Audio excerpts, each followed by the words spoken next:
Hello guys, നമ്മൾ കുഞ്ഞപ്പം ഉണ്ടാക്കാൻ പോകുന്നത്. അപ്പോൾ കഴിക്കണം. പിന്നെ അരി സോക്ക് ചെയ്തിട്ടുണ്ട്, ശർക്കരപ്പാനി വേണം, തേങ്ങ അല്ലാതുണ്ട്. മിക്സിയിലിട്ടു. പിന്നെ അരി മിക്സിയിലിട്ടു, ശർക്കരപ്പാനി ഒഴിച്ചു, ഏലക്കായ ഇട്ടു, തേങ്ങ ഇട്ടു. നന്നായിട്ട് അടിച്ചെടുക്കാൻ പറ.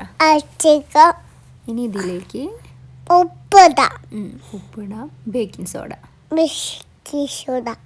പിന്നെ മിക്സ് ആക്കാം. അപ്പോൾ വെക്കുമ്പോൾ ഇനി അടച്ച് വെച്ച് കുറച്ച് നേരം റെസ്റ്റ് ചെയ്യാം. ഇനി കുറച്ച് തേങ്ങ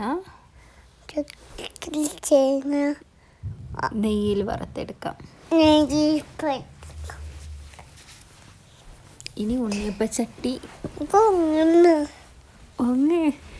ഞാൻ റെക്കോർഡ് ചെയ്തുകൊണ്ടിരിക്കുമ്പോൾ എന്നെ അതിന് സമ്മതിക്കാണ്ട് ഉമ്മി ഞാൻ പറയാമെന്നൊക്കെ പറഞ്ഞ് വന്നതാണേ. ആൾക്ക് മതിയായപ്പോൾ ഉറക്കം വരണു എന്നൊക്കെ പറഞ്ഞ് മെല്ലെ അവിടെ നിന്ന് എസ്കേപ്പ് ആയിട്ടുണ്ട്. എന്തായാലും ആളുടെ ഓഡിയോ എനിക്ക് ഭയങ്കര ഇഷ്ടമായി. അതുകൊണ്ടാണ് ഞാൻ ആ ഓഡിയോ തന്നെ ഇതിൽ ആഡ് ചെയ്തത്. ഉണ്ണിയപ്പത്തിൻ്റെ ഡീറ്റെയിൽസ് ഞാൻ എന്തായാലും ഡിസ്ക്രിപ്ഷനിൽ കൊടുത്തേക്കാം. നല്ല ടേസ്റ്റി ആൻഡ് സോഫ്റ്റ് ആയിട്ടുള്ളൊരു ഉണ്ണിയപ്പമാണ്.